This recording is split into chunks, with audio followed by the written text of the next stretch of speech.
Hello नमस्कार। तो कैसे हो आप सभी? स्वागत है आप सबका आपके अपने YouTube channel him study group में। तो आज आपके लिए एक और मॉक टेस्ट जो है वो हम लेके आए हैं, ठीक है। तो आपको पता है कि आपके मॉक टेस्ट जो है वो कंटिन्यू चले हुए हैं। इसमें जो है वो आपका एचपीजी के रहता है, ठीक है, हिंदी ग्रामर रहता है और इंग्लिश का पोर्शन रहता है, ठीक है। तीनों पोर्शन रहते हैं जिससे आपकी तैयारी जो है वो मतलब ठीक ढंग से चल सके, क्योंकि तीनों के आपकी तैयारी जो अगर साथ साथ में तीनों पोर्शन रहते हैं तो आपके लिए भी थोड़ा सा रिवीजन में जो वो ईजी हो जाती है, ठीक है। तो ज़्यादा टाइम नहीं लेते हुए स्टार्ट करते हैं आज का फर्स्ट क्वेश्चन, ठीक है। तो ये जो आपके मॉक टेस्ट है ये एचपीजी के और हिंदी और इंग्लिश का, ये आपका चाहे एचपी पटवारी एग्जाम हो या एचपी फॉरेस्ट गार्ड या एचपी पुलिस एग्जाम या कोई भी आपके कॉम्पिटिटिव एग्जाम है, सबके लिए ये मोस्ट इंपॉर्टेंट जो सेशन आपके रहेंगे, ठीक है। तो चलिए स्टार्ट करते हैं आज का फर्स्ट क्वेश्चन। आज का फर्स्ट क्वेश्चन है कि उहल, ये उहल जो वो किसकी सहायक नदी है? तो उहल जो वो रावी की सहायक नदी है, ब्यास की, सतलुज की या यमुना की? तो आज का जो हमारा सारा नदियों का टॉपिक रहेगा, पूरा जितने क्वेश्चन है एचपीजी के सारे नदियों के बेस पे रहेंगे, ठीक है। तो उहल जो है वो ये किसकी सहायक नदी है? उहल जो है आपकी ये ब्यास की सहायक नदी है, ठीक है। आपकी ब्यास रिवर जो है इसकी सहायक नदी है। ब्यास रिवर निकलती कहाँ से है? रोहतांग दर्रे के पास से निकलती है, ठीक है, ब्यास कुंड से, ठीक है। तो ब्यास नदी का वैदिक नाम, संस्कृत नाम, ब्यास नदी का वैदिक नाम अर्जकिया है और संस्कृत नाम विपाशा, ठीक है। जो इसका वैदिक नाम है व्यास नदी का वैदिक नाम वो है अर्जकिया, ठीक है, अर्जकिया, और संस्कृत नाम है विपाशा, ठीक है। तो चलिए शुरुआत करते हैं अगले क्वेश्चन की। अगला क्वेश्चन आपका, कंदरोरा पुल एशिया का सबसे ऊंचा पुल है, ठीक है। कंदरोरा पुल जो एशिया का सबसे ऊंचा पुल है किस नदी पर बना हुआ है? तो ये बना हुआ है रावी नदी पर, ब्यास नदी पर, सतलुज नदी पर या यमुना नदी पर? तो ये कंदरोरा पुल जो एशिया का सबसे ऊंचा पुल है ये बना हुआ है सतलुज नदी पर, और है कहाँ पे? ये बिलासपुर जिले में स्थित है, ठीक है। बिलासपुर डिस्ट्रिक्ट में स्थित है कंदरोरा पुल जो एशिया का सबसे ऊंचा पुल है। चलते हैं नेक्स्ट क्वेश्चन की ओर। नेक्स्ट क्वेश्चन आपका ये बोलता है कि सियूल किसकी सहायक नदी है? तो सियूल जो है वो किसकी सहायक नदी है? तो सियूल जो है वो रावी की सहायक नदी है, ब्यास की सहायक नदी है, यमुना की, ब्यास की या सतलुज की? तो आपको पता है कि जो सियूल है ये रावी की सहायक नदी है, ठीक है। सियूल हो गई, चिड़चंद हो गई, ठीक है, चिड़चिंद हो गई, ठीक है। और बाकी आपकी जो एक दो और है, भादल और तांतगिरी, दो ग्लेशियर से बना, दो जल धाराओं से मिलकर बनी है रावी नदी। चलते हैं नेक्स्ट क्वेश्चन की ओर। नेक्स्ट क्वेश्चन है कि और ये ड्रावी नदी जो आपकी ये कांगड़ा में इसका जो उद्गम स्थल है, ठीक है। बादल और तांतगिरी दो ग्लेशियर है और ये है कहाँ पे? ये कांगड़ा में। चलते हैं नेक्स्ट क्वेश्चन की ओर। नेक्स्ट क्वेश्चन आपका कि हिमाचल प्रदेश में यमुना नदी किस स्थान पर, हिमाचल प्रदेश में यमुना नदी किस स्थान पर प्रवेश करती है, ठीक है, आपने ये बताना है। तो ये खोदरी माजरी में करती है, ताजेवाला में करती है, अंब में करती है, पौंटा साहिब में? तो उत्तराखंड से निकलती है और लेकिन हिमाचल में किस स्थान पर प्रवेश करती है? तो ये माजरी में जो खोदरी माजरी में हिमाचल प्रदेश में ये प्रवेश करती है और निकलती कहाँ से? ये ताजेवाला में हिमाचल को छोड़ देती है, ठीक है। हिमाचल को छोड़कर, ताजेवाला में हिमाचल को छोड़कर हरियाणा में प्रवेश कर देती है, ठीक है। ताजेवाला में जो ये हिमाचल को छोड़कर हरियाणा में प्रवेश करेगी। चलते हैं नेक्स्ट क्वेश्चन की ओर। नेक्स्ट क्वेश्चन है तुंडा खड्ड किस नदी में मिलती है? तो तुंडा खड्ड जो ये सतलुज में मिलती है, रावी में मिलती है, ब्यास में मिलती है, यमुना में? तो तुंडा खड्ड जो है वो आपकी ये रावी नदी में मिलती है, ठीक है, रावी नदी में मिलती है आपकी तुंडा खड्ड। चलते हैं नेक्स्ट क्वेश्चन की ओर। नेक्स्ट क्वेश्चन आपका, स्पीति किसकी सहायक नदी है? तो स्पीति जो है किसकी सहायक नदी है? तो स्पीति जो है आपकी चिनाब की सहायक नदी है, यमुना की, ठीक है, ब्यास की या सतलुज की? तो स्पीति जो है आपकी ये सहायक नदी है आपकी किसकी? ये है सतलुज की। और सतलुज में किस जगह पे मिलती है? ये खाब में, ठीक है, खाब में जो ये सतलुज में मिल जाती है आपकी स्पीति नदी। चलते हैं नेक्स्ट क्वेश्चन की ओर। नेक्स्ट क्वेश्चन है कि चिड़चंद किसकी सहायक नदी है? अभी बताया आपको कि चिनाब की है, यमुना की है, ब्यास की है, सतलुज की है। तो चिड़चंद जो आपकी ये रावी नदी की सहायक नदी है, किसकी? रावी की, ठीक है। चिड़चंद हो गई, तुंडा खड्ड हो गई, ठीक है, फिर सियूल हो गई, तीन तो यही हो गई, चिड़चंद, ठीक है, तुंडा, ठीक है, तुंडा खड्ड, चिड़चंद हो गई, सियूल हो गई, ये तीनों जो वो रावी की जो वो सहायक नदियाँ हैं। चलते हैं नेक्स्ट क्वेश्चन की ओर। नेक्स्ट क्वेश्चन है कि बाणगंगा किसकी सहायक नदी है? तो गंगाएं आपकी तीन है हिमाचल प्रदेश में, ठीक है, याद रखनी है आपने। एक बाणगंगा है, एक खीर गंगा है, ठीक है, एक गिरी गंगा है, ठीक है। एक गिरी गंगा है, 3 गंगाएं हैं आपकी। तो ये कहाँ कहाँ पे स्थित है? तो बाण गंगा जो आपकी ये कहाँ पे है? ये आपकी बाणगंगा किसकी सहायक नदी? ये आपकी ब्यास की सहायक नदी। ठीक है, बाणगंगा जो आपकी ये ब्यास की सहायक नदी है। ठीक है, तो याद रखना अपने की जो बाणगंगा आपकी ये किसकी सहायक नदी है? ये ब्यास की सहायक नदी है। और बाणगंगा है कहाँ पे? ये कांगड़ा में है। चलते हैं नेक्स्ट क्वेश्चन की ओर। नेक्स्ट क्वेश्चन है कि अस्कनी किसकी सहायक नदी है? किसकी सहायक नदी नहीं है ये है कि अस्कनी जो वो किस नदी का वैदिक नाम है? ठीक है, अस्कनी जो वो किस नदी का वैदिक नाम है? वैदिक नाम किस नदी का है? अस्कनी। ये आपने बताना है किस नदी का वैदिक नाम जो है वो अस्कनी है। तो ये रावी का है, यमुना का है, चिनाब का है या ब्यास का? तो अस्कनी जो वो आपकी चिनाब नदी का चिनाब नदी का वैदिक नाम है अस्कनी का। अस्कनी जो वो चिनाब नदी का वैदिक नाम है। ठीक है, और पुरुषाणी रावी नदी का जो वैदिक नाम है वो पुरुषाणी है, संस्कृत नाम है इरावती। यमुना नदी का सिर्फ वैदिक नाम है कालिंदी। ठीक है, और ब्यास नदी का जो वो वैदिक नाम जो वो अर्जकिया, संस्कृत नाम जो वो विपाशा। और चिनाब नदी का जो वो वैदिक नाम जो वो है अस्कनी और संस्कृत नाम चंद्रभागा। चलते हैं नेक्स्ट क्वेश्चन की ओर।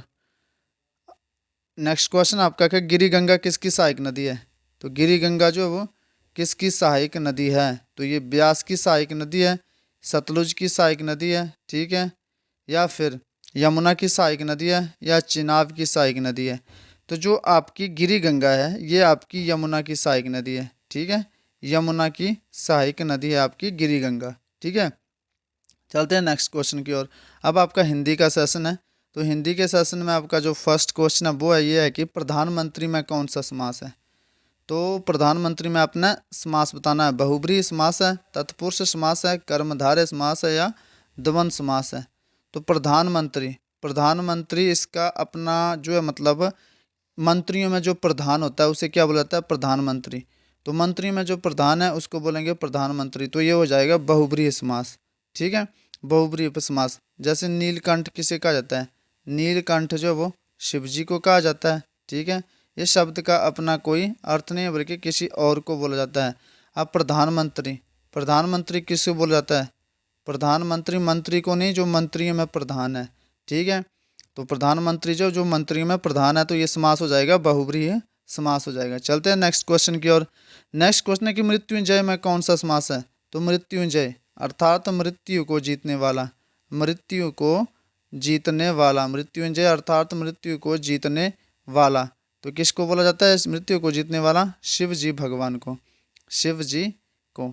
तो मृत्यु को जीतने वाला शिव जी को। तो इसमें समास कौन सा हो जाएगा? बहुब्रीहि समास हो जाएगा। चलते हैं नेक्स्ट क्वेश्चन की ओर। नेक्स्ट क्वेश्चन आपका रौद्र रस का स्थायी भाव क्या होगा? तो अपने अब रौद्र रस का स्थायी भाव बताना है। ठीक है, तो उत्साह ये किस रस का स्थायी भाव होता है? वीर रस का स्थायी भाव क्या होता है? उत्साह होता है। शौक किस रस का स्थायी भाव होता है? करुण रस का स्थायी भाव होता है शोक। रति किस रस का स्थायी भाव होता है? तो श्रृंगार रस का स्थायी भाव होता है रति। और क्रोध किस रस का स्थायी भाव होता है? ये होता है रौद्र रस का स्थायी भाव होगा क्रोध। तो रौद्र रस का स्थायी भाव क्या होगा? क्रोध, इसका राइट आंसर हो जाएगा। चलते हैं नेक्स्ट क्वेश्चन की ओर। नेक्स्ट क्वेश्चन है कि शुद्ध वर्तनी का चयन कीजिए। तो यहाँ पे आपने शुद्ध वर्तनी का चयन करना है। ठीक है, जो अक्षर सही है उसका चयन करना है। तो पारलौकिक कैसे लिखा जाता है? तो पारलौकिक जो आपका परलौकिक ये लिखा जाता है पारलौकिक, डबल ओ की मात्रा होती है इसमें। ठीक है, और पारलौकिक ऐसे लिखा जाता है पारलौकिक, परलौकिक नहीं होता है। तो ये तीनों ऑप्शन आपके गलत होंगे, सही आंसर हो जाएगा आपका पारलौकिक। चलते हैं नेक्स्ट क्वेश्चन की ओर। नेक्स्ट क्वेश्चन है कि अगम अगम का विलोम शब्द क्या होगा? दुर्गम हो जाएगा, सुगम हो जाएगा, निर्गम हो जाएगा या दुगंध? तो अगम का जो विलोम शब्द होगा वो होगा आपका सुगम। ठीक है, अगम का विलोम शब्द हो जाएगा सुगम। चलते हैं नेक्स्ट क्वेश्चन की ओर। अथ का विलोम शब्द अनथ हो जाएगा, इतिशीरी हो जाएगा, अंत हो जाएगा या इति हो जाएगा? तो अथ का जो विलोम शब्द होता है वो होता है इति। ठीक है, अथ का विलोम शब्द इति हो जाएगा। चलते हैं नेक्स्ट क्वेश्चन की ओर। नेक्स्ट क्वेश्चन है कि निम्न में से स्वर कौन सा है? इसमें आपने ये बताना है कि कौन सा स्वर बताना है। यहाँ पे ह्रस्व स्वर बनाना है। ठीक है, यहाँ पे आप ह्रस्व स्वर बताएंगे कि ह्रस्व स्वर कौन सा है। ठीक है, ह्रस्व स्वर इनमें से ह्रस्व स्वर कौन सा है? ह्रस्व स्वर होते हैं, ठीक है, दीर्घ स्वर होता है, प्लुत स्वर होता है, 3 स्वर है, ठीक है, ह्रस्व स्वर, दीर्घ स्वर और प्लुत स्वर। इसमें से आपने ये बताना है कि इन में से ह्रस्व स्वर कौन सा है। ह्रस्व स्वर कौन सा होता है? जिनके उच्चारण में कम समय लगता है, ठीक है, और दीर्घ स्वर भी होते हैं जिनके उच्चारण में ह्रस्व स्वर से दुगना समय लगता है। तो ह्रस्व स्वर जो है इसमें छोटा अ और छोटा ई, ठीक है, ये इसमें ह्रस्व स्वर जो आपके हो जाएंगे, ठीक है, ये ह्रस्व स्वर है आपका। तो चलते हैं नेक्स्ट क्वेश्चन की ओर। नेक्स्ट क्वेश्चन है आपका, ये बोलता है कि यह कौन सी ध्वनि है? तो यह कंठ्य ध्वनि है, मूर्धन्य ध्वनि है, ओष्ठ्य ध्वनि है या तालव्य ध्वनि है? तो यह जो आपकी तालव्य ध्वनि है, तालव्य में क्या क्या आता है आपका? च आ जाएगा, छ आ जाएगा, ज आ जाएगा, झ आ जाएगा, ठीक है, और अण्य। तालव्य में एक ये आगे बाकी आ जाएगा आपका, य आ जाएगा और श आ जाएगा, ई आ जाएगा, ठीक है, और छोटी ई और बड़ी ई, ये सारे आपके तालव्य में आते हैं। किसमें? तालव्य में। और ध्वनियाँ कौन सी है? मूर्धन्य ध्वनियाँ है, ठीक है, मूर्धन्य ध्वनियाँ है। तो यह जो आपका ये कौन सी ध्वनि है, कौन सा वर्ण है? ये तालव्य वर्ण है। और वर्ग कौन सा? ये च वर्ग, च वर्ग में आते हैं सारे, ठीक है, च वर्ग हो गया। ध्वनियाँ कौन सी होगी? ध्वनियाँ हो गई मूर्धन्य हो गई, और तालव्य क्या हो गया इसका? नहीं, ध्वनिया मूर्धन्य नहीं, ध्वनिया जो आपकी, सॉरी यहाँ देख लेना थोड़ा सा, ये गलती से हो गया। तो ध्वनिया जो आपकी तालव्य ध्वनिया है। ध्वनिया कौन सी है? तालव्य ध्वनिया, मूर्धन्य नहीं, तालव्य। मूर्धन्य में ट ठ ड ढ आता है, ठीक है, तो ये मूर्धन्य नहीं, ये ध्वनिया जो है तालव्य, ध्वनिया तालव्य हो गई, ठीक है, और वर्ण जो आपके च वर्ग में आ गया ये। तो चलते हैं नेक्स्ट क्वेश्चन की ओर। नेक्स्ट क्वेश्चन आपका, नेक्स्ट क्वेश्चन बोलता है कि ह कौन सी ध्वनि है? तो ह कौन सी ध्वनि है? कंठ ध्वनि है, मूर्धन्य ध्वनि है, ओष्ठ या तालव्य? तो ये जो आपकी कंठ ध्वनि है, ठीक है, क हो गया, ख हो गया, ग हो गया, अंग हो गया, ठीक है, बाकी आपका अ हो गया, आ हो गया, आ हो गया विसर्ग वाला, ह हो गया। ये कौन सी ध्वनि है? ये ध्वनि है जो आपकी कंठ ध्वनि है। कौन सी? कंठ ध्वनि है, ठीक है, और वर्ग कौन सा है? क वर्ग है। कंठ ध्वनि है, क वर्ग। तो ये ह कौन सी ध्वनि है? ह जो आपकी कंठ ध्वनि है। चलते हैं नेक्स्ट क्वेश्चन की ओर। नेक्स्ट क्वेश्चन है कि लंबोदर, लंबोदर में कौन सा समास है? तो लंबोदर लंबा है जिसका उदर। तो ये तत्पुरुष समास है, द्वंद्व समास है, बहुब्रीहि समास है या कर्मधारय समास है? तो लंबोदर में कौन सा समास है? लंबा है जिसका उदर, अर्थात इस शब्द का अपना कोई अर्थ नहीं, ये बता रहा है भगवान श्री गणेश को। भगवान श्री गणेश को क्या कहा जाता है? लंबोदर कहा जाता है गणेश को। तो लंबोदर में कौन सा समास हो गया? बहुव्रीहि समास हो गया। चलते हैं नेक्स्ट क्वेश्चन की ओर। अब आपका इंग्लिश का सेशन स्टार्ट है। तो इंग्लिश का फर्स्ट क्वेश्चन है, ठीक है, we met at the annual general meeting. अब इसमें आपने क्या बताना है? यहाँ पे मैं लिख देता हूँ। इसमें आपने बताना है कि एडवर्ब, एडवर्ब कौन सा, ठीक है, इसमें एडवर्ब फिल करना आपने, ठीक है, वी मेट, वी मीट, ठीक है, वी मीट, ये वर्ब आ गई। यहाँ पे आपने एडवर्ब फिल करना है। एडवर्ब मैंने यहाँ लिख दिया, लिखा नहीं था, यहाँ एडवर्ब फिल करना आपने। तो क्या आ जाएगा? नेवर आ जाएगा, एवरी डे आ जाएगा या ईयरली आ जाएगा, ठीक है। तो इसमें क्या भरा जाएगा? यहाँ पे लिखा वी मेट, हम मिलते हैं कब? At the general annual general meeting, जो एनुअल जनरल मीटिंग होगी। तो नेवर डे तो होगा नहीं, एवरी डे तो होगा नहीं, हर दिन तो मिलते नहीं हैं। ऐसा नहीं है कि कभी नहीं मिलते हैं। कब मिलते हैं? ईयरली मिलते हैं, ठीक है। तो ईयरली जो इनमें एडवर्ब हो जाएगा, वी मेट। और एडवर्ब क्या होता है? जो वर्ब को, मतलब जो वर्ब को क्वालिफाई करता है, और वर्ब के को क्वालिफाई क्या कर रहा है? मीट, मीट वर्ब है यहाँ पे, ठीक है। और ईयरली मिलते हैं, कब मिलते हैं? ईयरली। तो ईयरली क्या आ जाएगा आपका? एडवर्ब आ जाएगा। चलते हैं नेक्स्ट क्वेश्चन की ओर। नेक्स्ट क्वेश्चन है कि my watch is in the table, at the table, on the table, off the table. तो my watch is on the table, ठीक है। चलते हैं नेक्स्ट क्वेश्चन की ओर। नेक्स्ट क्वेश्चन है कि throw this pen dash the dustbin. तो इनटू, इन या नन या ऑन। तो throw this pen into dustbin. चलते हैं नेक्स्ट क्वेश्चन की ओर। Next question, the kitchen dash the back of the house. बोलता है कि किचन जो है कहाँ पे? About the house, in the house, of the house या एट द हाउस। लेकिन आप बोला क्या? ध्यान से समझना क्वेश्चन को। The kitchen dash at the back of the house, ये लोकेशन बताई गई है, ठीक है। तो kitchen at, the kitchen at the back of the house, क्योंकि लोकेशन बताई गई कहाँ पे? वो हाउस के बैक साइड में किचन। तो ये लोकेशन के लिए एट का यूज़ करते हैं। चलते हैं नेक्स्ट क्वेश्चन की ओर। The child died of, of आ जाएगा, ठीक है, हैवी फीवर। तो यहाँ पे ऑफ आ जाएगा, डायरेक्टली ऑफ आ जाएगा। चलते हैं नेक्स्ट क्वेश्चन की ओर। नेक्स्ट क्वेश्चन है she is a girl. She is a girl, तो यहाँ पे जो आपने एडजेक्टिव फिल करना है, क्या फिल करना है? एडजेक्टिव। यहाँ पे जो आपने एडजेक्टिव फिल करना है तो क्या भरा जाएगा? ब्यूटीफुली या more beautiful? More beautiful comparative degree आ गई, ब्यूटीफुल एडवर्ब आ गया, ठीक है। तो ब्यूटीफुल क्या भरा जाएगा? She is a beautiful girl, only beautiful आ जाएगा, ठीक है, ब्यूटीफुल। तो एडजेक्टिव यहाँ ब्यूटीफुल हो जाएगा। नाउन है, नाउन की विशेषता को कौन बताता है? एडजेक्टिव। तो यहाँ एडजेक्टिव आ जाएगा, एडजेक्टिव क्या आएगा? ब्यूटीफुल आ जाएगा। चलते हैं नेक्स्ट क्वेश्चन की ओर। अब यहाँ पे इस क्वेश्चन को ध्यान से समझना है, ठीक है। द मूवी वाज, ठीक है, मूवी जो वो कैसी थी? एक्साइटिंग थी, एक्साइटिंगली थी, या मोर एक्साइटिंग थी? तो मूवी जो थी वो कैसी थी? मूवी जो वो एक्साइटिंग। अब मुझे आपने ये बताना है कि ये जो एक्साइटिंगली मैंने यहाँ पे लिखा है, एक्साइटिंगली नहीं, एक्साइटिंग, ये जो एक्साइटिंग लिखा है ये यहाँ पे क्या है, ठीक है। आपने मेरे को कमेंट सेक्शन में बताना है कि एक्साइटिंग जो इसमें क्या है। मैं ऑप्शन दे देता हूँ, ठीक है। तो एक्साइटिंग जो है ये क्या, आपने जिस मर्जी जैसे टेंस के हिसाब से देखना है, जैसे मर्जी देखना है, देखो मेरे को अपने कमेंट में बताना है कि इसमें एक्साइटिंग क्या है। ये वर्ब है, ठीक है, बाज लगा, ये हेल्पिंग वर्ब है, क्या है मतलब मेरे को बताना है सेंटेंस को। ये वर्ब है, ठीक है, नाउन है, ठीक है, ऑप्शन आपके प्रोनाउन है, ठीक है, या फिर एडजेक्टिव है, या फिर सब्जेक्ट कम्प्लीमेंट है, सब्जेक्ट कम्प्लीमेंट है। आपने मेरे को ये सारे आपके ऑप्शन है, ठीक है। ये वर्ब है, नाउन है, प्रोनाउन है, एडजेक्टिव है, या सब्जेक्ट कम्प्लीमेंट है। आपने मेरे को ये बताना है। और सब्जेक्ट कम्प्लीमेंट होता क्या है ये भी आपने, जिसको पता है वो ब्रीफ में बताएंगे, ठीक है। और अगले वीडियो में मैं समझा दूंगा आपको कि सब्जेक्ट कम्प्लीमेंट होता क्या है। बस मेरे को ये बताना है कि मूवी वाज एक्साइटिंग, मूवी जो बहुत एक्साइटिंग थी, मेरे को ये बताना है कि एक्साइटिंग चीज़ क्या है इसमें, पार्ट ऑफ स्पीच क्या। मूवी हो गया आपका यहाँ पे नाउन, ठीक है, दा हो गया आर्टिकल, बाज है, ये भी अपने बाज का भी बताना है, ठीक है। हेल्पिंग वर्ब है, ठीक है, लिंकिंग वर्ब है, मेन वर्ब है।